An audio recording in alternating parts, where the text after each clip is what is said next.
daw po yung English ko. Green na green tayo ngayong gabi, Ate Salina. Tanong natin, ano ba ang favorite color ni Ate Salina? Kulay blue po. Dahil po, it means peace and I want some peace for you guys. Tama talaga. Bughaw ay nag-aadvokasya ng kapayapaan. Kapayapaan ng bawat isa. Bakit di ka naka-color blue ngayon? Ay, may color blue ka rin. Ate, saan ka nag-i-school? Sa Philippines, Montessori School.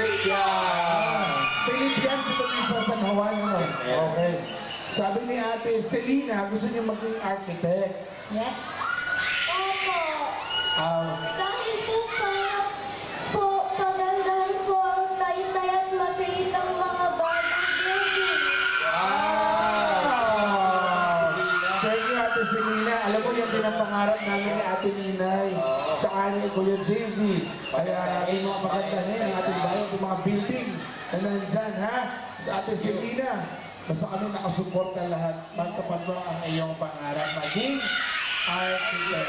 Thank you, Ate! And last but not least, Walang kasama si Selena, wala.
All right, our next judge is Carl Ira Villaflor of King Rao Home Decor and Lucky Charm.